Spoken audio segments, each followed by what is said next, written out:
सारी दुनिया की ठोकर खा लो, सारी दुनिया के हाथ जोड़ लो, सारी दुनिया से निवेदन कर लो और उसके बाद भी तुम्हारी दुख की घड़ी समाप्त नहीं हो, तब प्रयास करना। तुम्हारे घर में कोई गमला हो, कोई पौधा लगा हो, जो भी पौधा लगा हो, हम ये नहीं कहेंगे कि वो गुलाब का है कि गेंदा का है कि शमी का है कि बेलपत्री का है। जो पौधा तुम्हारे घर में लगा हो, जो पौधा, एक प्रयास करना। अभी सावन चालू हुआ है, अगर तुम्हें लगता है कि मेरी दुख का समय समाप्त नहीं हो रहा, मेरी दुख की घड़ी समाप्त नहीं हो रही, तो घर में रहने वाले जितने लोग आस्था चैनल पर कथा सुन रहे हैं, जितने फेसबुक यूट्यूब पर कथा सुन रहे हैं और जितने पुष्कर राज की इस पावन धरा पर बैठकर कथा सुन रहे हैं, उनसे निवेदन करेंगे, श्रावण 2 सावन अब की बार हैं, एक अधिक मास का भी पड़ेगा और एक श्रावण ये पड़ेगा।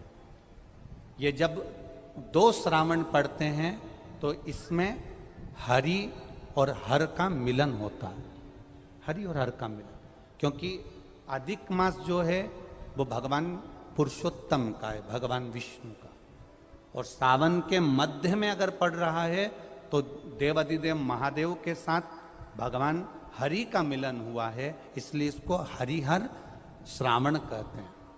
ये 2 महीने के श्रावण में अगर मान लो एक दिन आपका निकल भी गया, 2 दिन आपके छूट भी गए, कोई दिक्कत की बात नहीं है।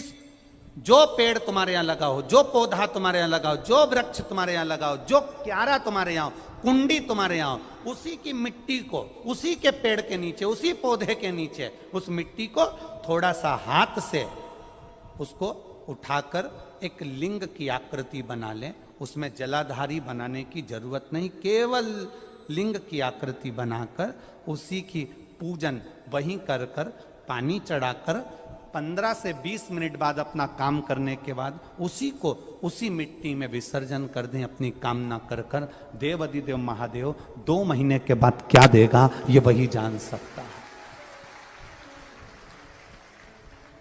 वो क्या प्रदान करेगा ये उसके ऊपर।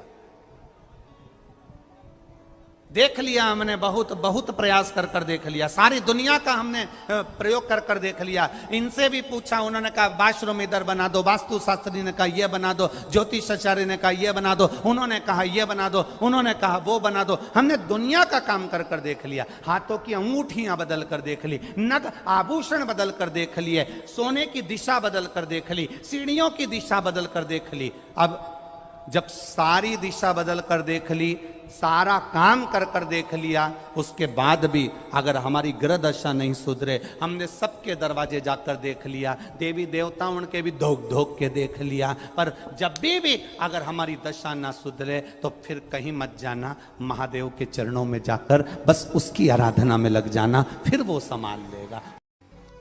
पर शिवलिंग की प्रधानता है कि पोला नहीं होना चाहिए।